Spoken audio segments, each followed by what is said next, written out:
Salut à vous, ça y est, nous y sommes.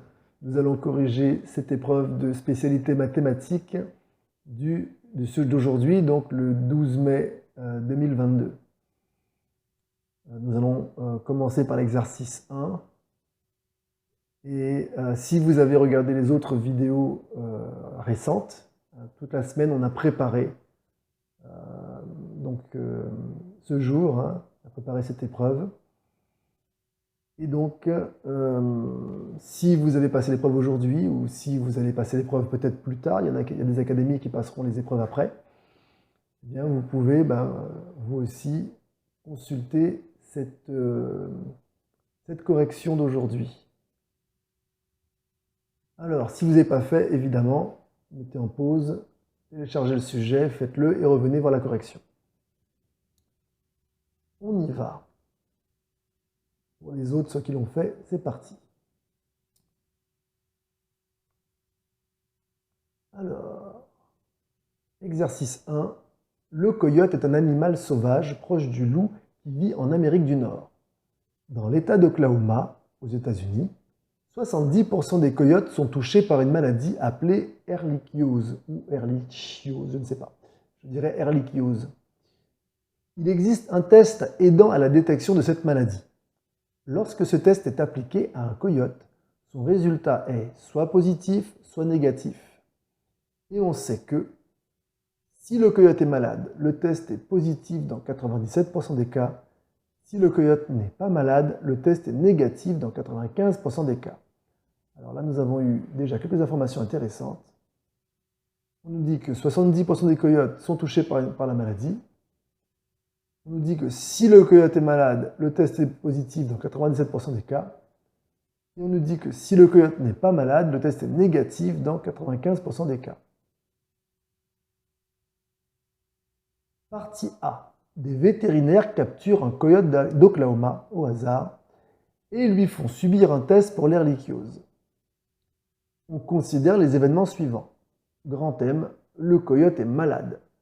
Grand T, le test du coyote est positif. On note grand M bar et grand T bar, respectivement les événements contraires de grand M et grand T. Premièrement, recopier et compléter l'arbre pondéré ci-dessous qui modélise la situation. Alors les arbres, maintenant on a l'habitude. Ici on met la probabilité de M, là la probabilité de M bar. Ici la probabilité de T sachant M, là la probabilité de T bar sachant M. Là ce sera la probabilité de T sachant M bar. Et enfin la probabilité de T bar sachant M bar. Justement, la probabilité de M on la connaît, puisqu'on nous dit ici 70% des coyotes sont malades.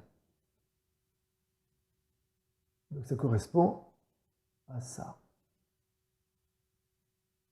La probabilité de l'événement M est donc égale à 0,7.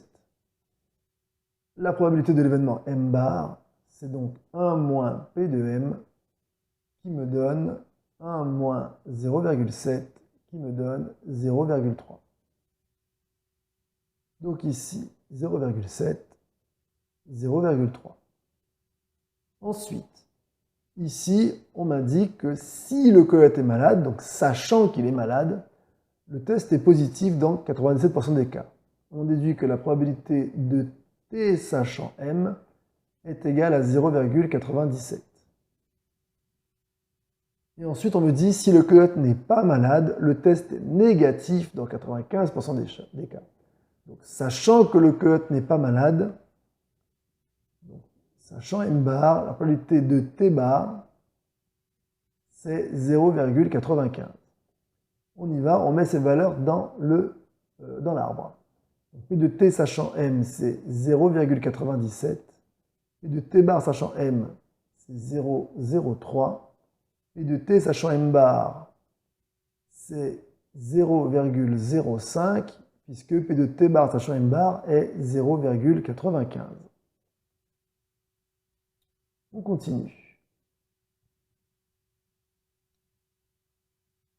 Deuxièmement, déterminer la probabilité que le coyote soit malade et que son test soit positif.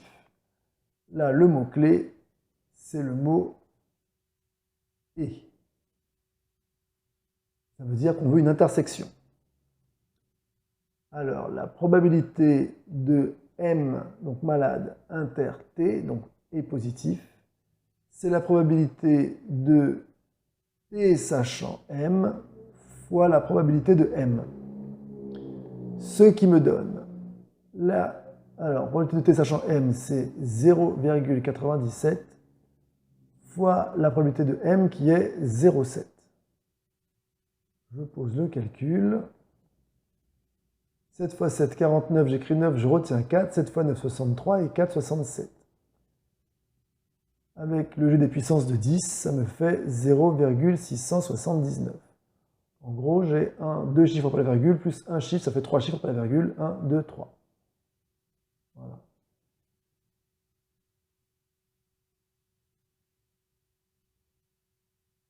Question suivante. Démontrer que la probabilité de grand T est égale à 0,694. Alors, pour trouver la probabilité de T, on va utiliser la loi des nœuds et surtout la loi des probabilités totales. D'après la loi des probabilités totales,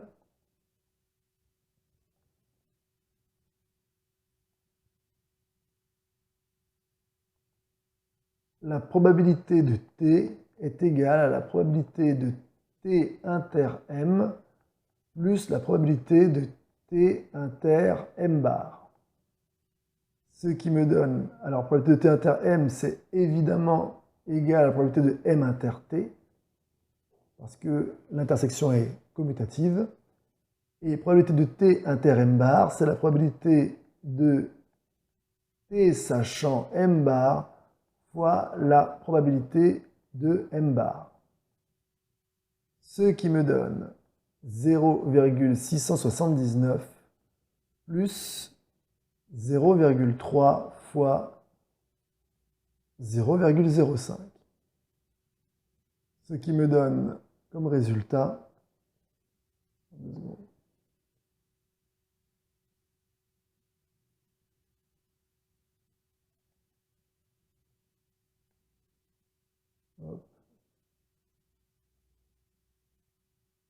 0,679 plus, alors 3 fois 5, 15, 10 moins 3, ça fait 0,015. Alors, on va faire ça bien. On va poser l'opération.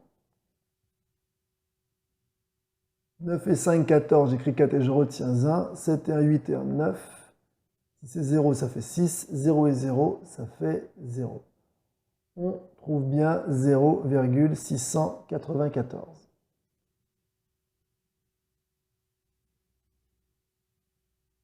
Hop là, c'est confirmé. C'est important de bien dire qu'on a utilisé la loi des probabilités totales. Hein.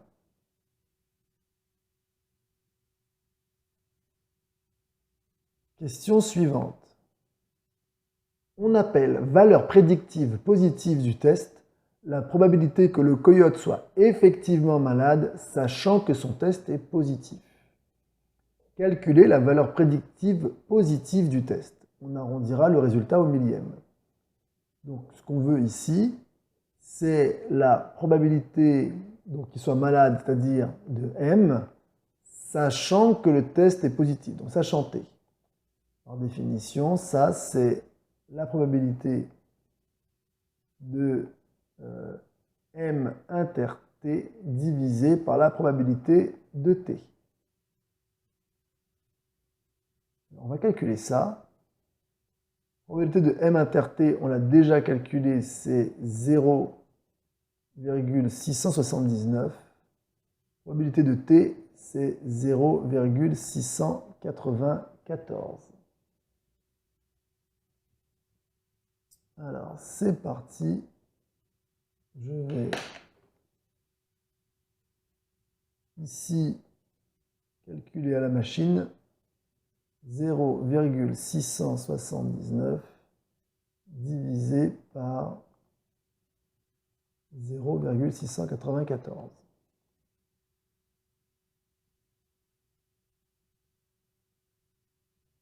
Et on trouve 0,9783. Alors, on arrondit au millième 0,978.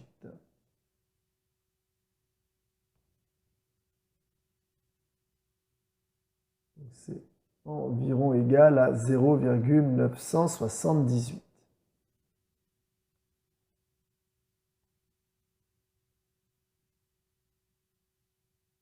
Voilà. Question d'après. Par analogie avec la question précédente,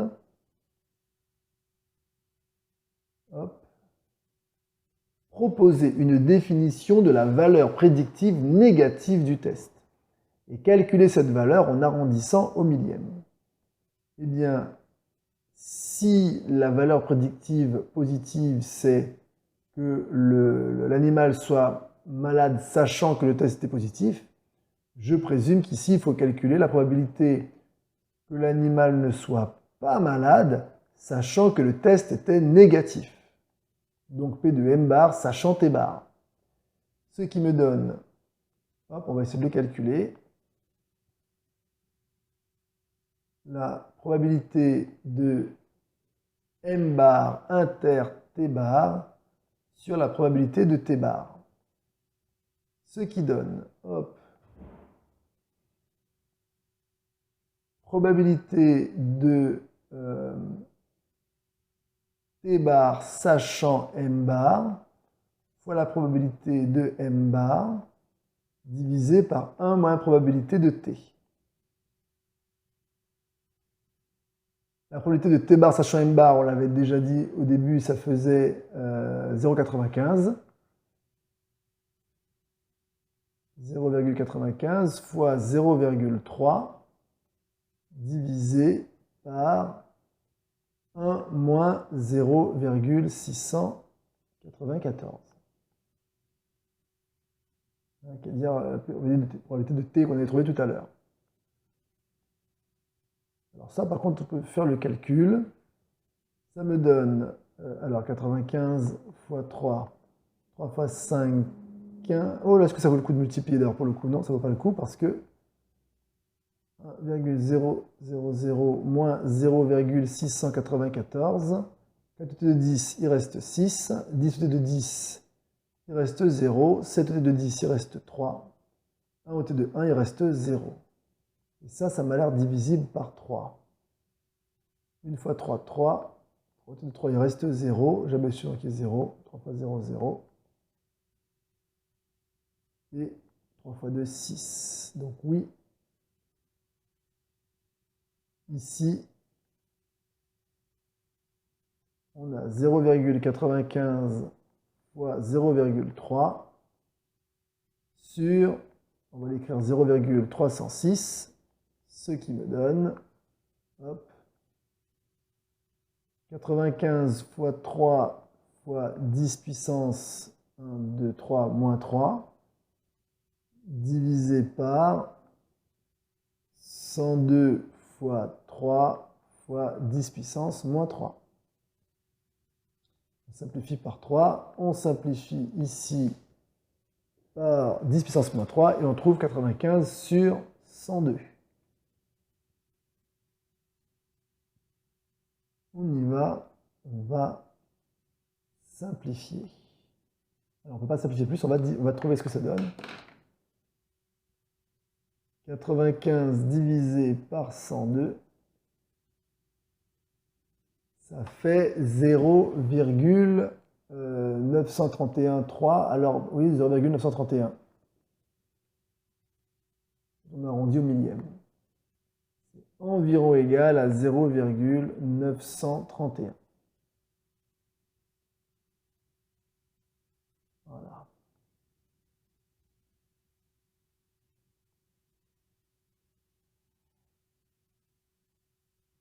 Et voilà. Alors,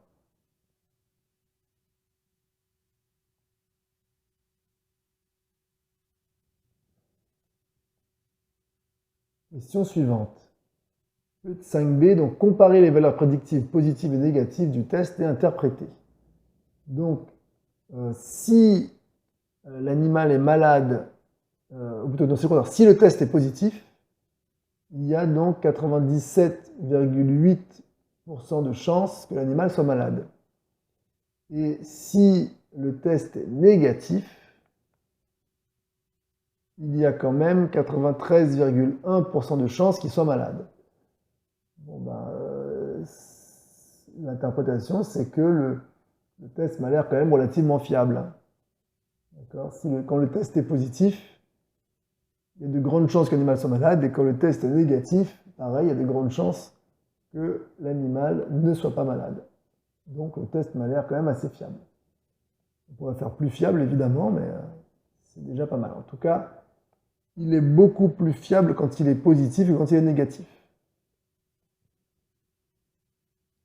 Partie B.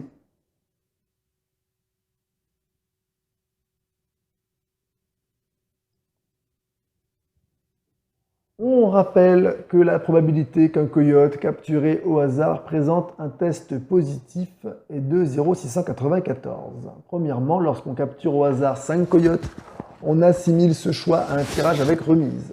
Boum, information importante. Tirage avec remise.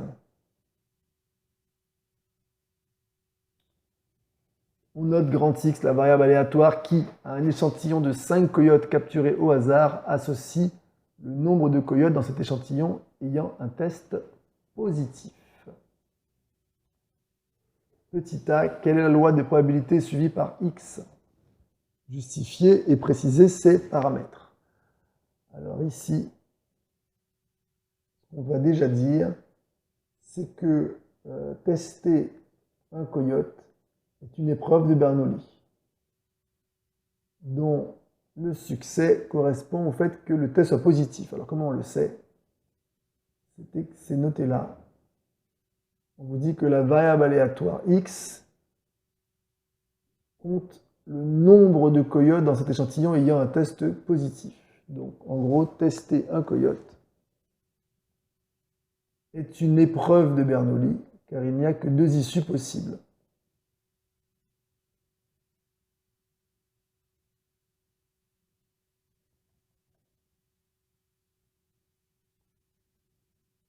Car il n'y a que 2 issues possibles. Et donc, je disais, le test est positif, ça c'est le succès, ou le test est négatif, échec. Sauf pour l'animal, évidemment.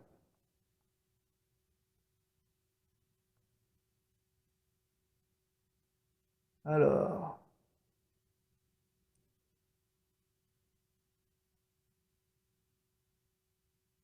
effectuer cette même épreuve de Bernoulli 5 fois.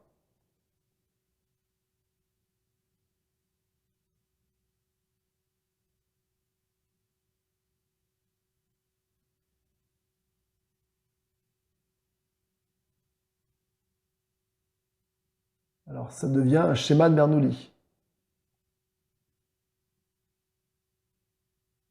Pourquoi? Parce qu'en plus de la répétition, il y a indépendance entre le choix entre les épreuves.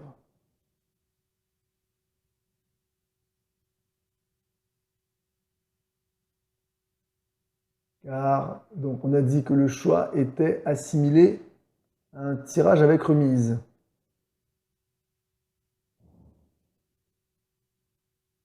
Le choix du coyote, le choix d'un coyote,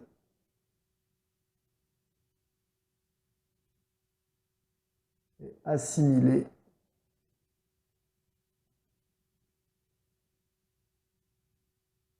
à un tirage avec remise. Il y a donc indépendance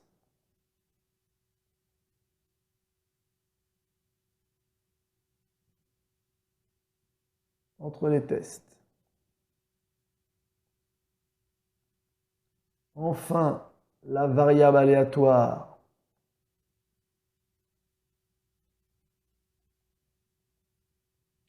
grand X au passage, qui finalement compte les succès,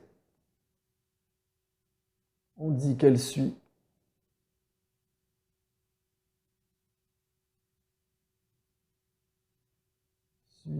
la loi binomiale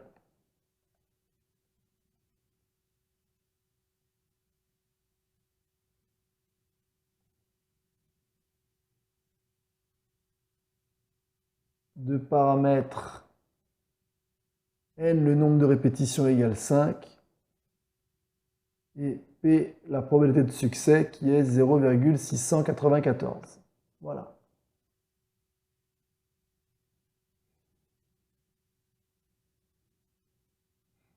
C'est justifié. Une fois que vous avez justifié que l'épreuve, enfin l'expérience aléatoire est un schéma de Bernoulli, eh bien, la variable aléatoire suit la loi binomiale. On continue.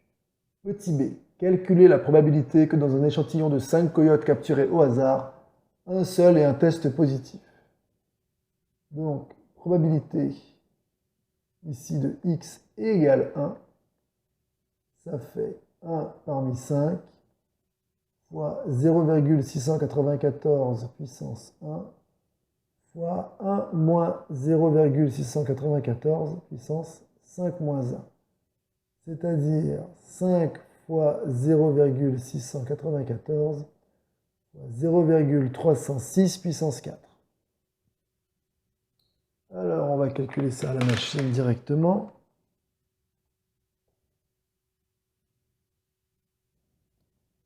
Et ici, on trouve 0,03 environ.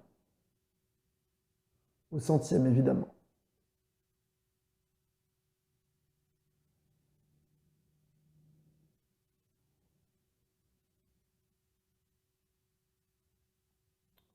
On continue. Petit c. Un vétérinaire affirme qu'il y a plus d'une chance sur 2 qu'au moins 4 coyotes sur 5 aient un test positif. Cette affirmation est-elle vraie? Justifiez la réponse. Alors on y va. Donc ce qu'il dit, c'est que la probabilité de x supérieure ou égale à 4, puisqu'on nous dit au moins 4 coyotes, est elle-même supérieure ou égale à 1,5. C'est ça qu'on veut montrer. Il y a plus d'une chance sur 2. Là, on va vérifier. La probabilité de x est supérieure ou égale à 4. C'est 1 moins la probabilité de x strictement inférieure à 4. C'est-à-dire 1 moins la probabilité de x est inférieure ou égale à 3. Et ça, eh bien, si je détaille, ça fait 1 moins probabilité de x égale 0, moins probabilité de x égale 1, moins probabilité de x égale 2, moins probabilité de x égale 3. Bon, ça c'est si je détaille. Sinon, on peut le faire directement à la machine. Alors on y va. Je prends ma machine.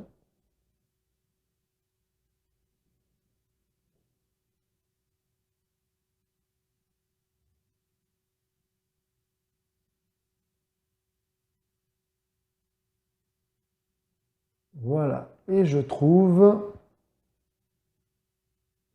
0,515. Alors en arrondissant, ça fait 0,52. Environ 0,52. Et 0,52, c'est supérieur à 0,5.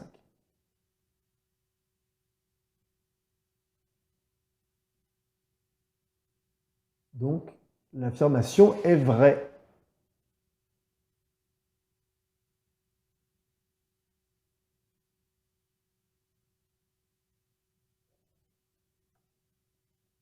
On passe à la question suivante. Pour tester des médicaments, les vétérinaires ont besoin de disposer d'un coyote présentant un test positif. Combien doivent-ils capturer de coyotes pour que la probabilité qu'au moins l'un d'entre eux présente un test positif soit supérieur à 0,99. Alors ici,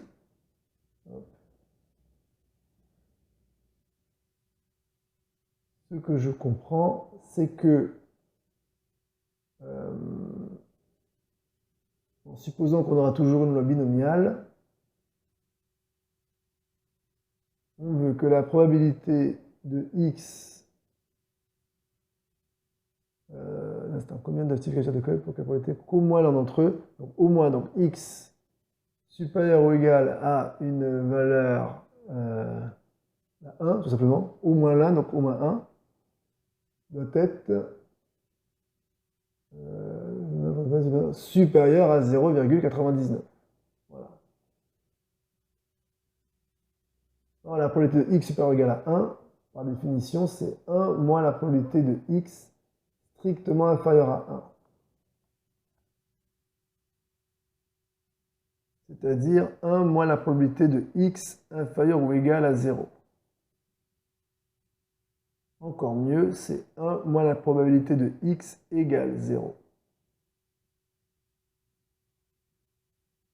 Ce qui me donne moins la probabilité de x égale 0 est supérieur à 0,99 moins 1. Ce qui me donne la probabilité de x égale 0. Alors je vais multiplier par moins 1 des deux côtés. On va donc changer le sens de l'égalité. Alors 0,99 moins 1, ça fait 0,01, enfin moins 0,01, donc ici, ça sera plus 0,01. Et donc, 0, de x égale 0, c'est 0 parmi n, donc en présumant qu'on a une loi binomiale, hein. On va l'écrire.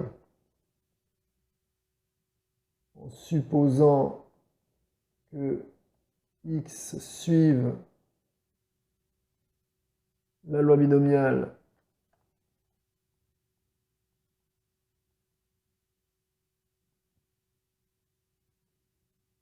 de paramètres n à déterminer et égale 0,694, probabilité de succès qui ne change pas.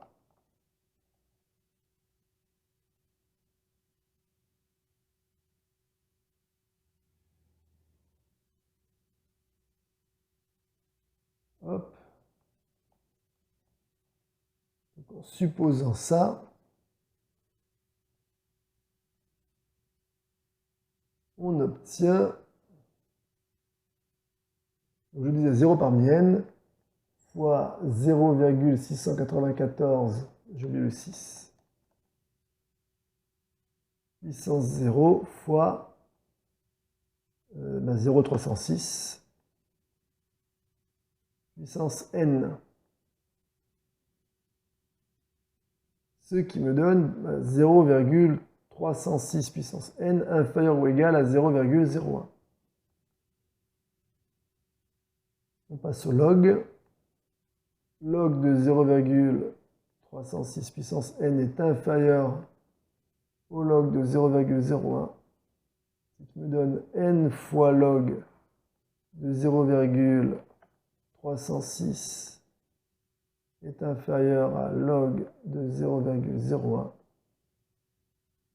On va diviser de chaque côté par log de 0,306, ce qui va encore changer le sens de l'inégalité puisque 0,306 est inférieur à 1, donc log de 0,306 est inférieur à log de 1 qui fait 0.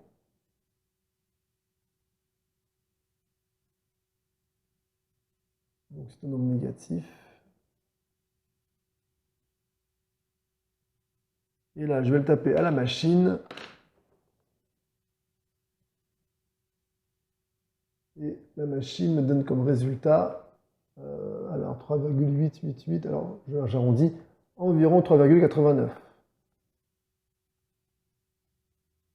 Bon, ça veut dire que quand je prends n égale 3, c'est pas assez. À partir de n égale 4, ça fonctionne. Donc on y va. À partir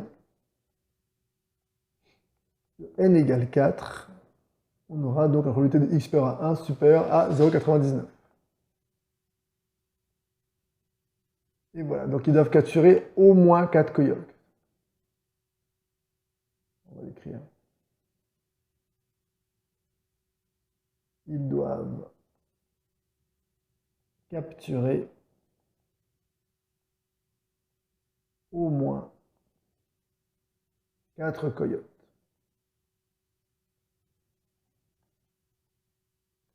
Et voilà. C'était la dernière question de cet exercice 1, je crois. Je ne suis pas sûr. Je vais regarder sur la page suivante. Oui, effectivement. Donc, hop. Je vais corriger l'exercice 2 dans une autre vidéo. Pensez à vous abonner. Si vous pensez que cette vidéo peut être utile à quelqu'un d'autre, partagez. Et puis, je vous dis à bientôt. Bye bye.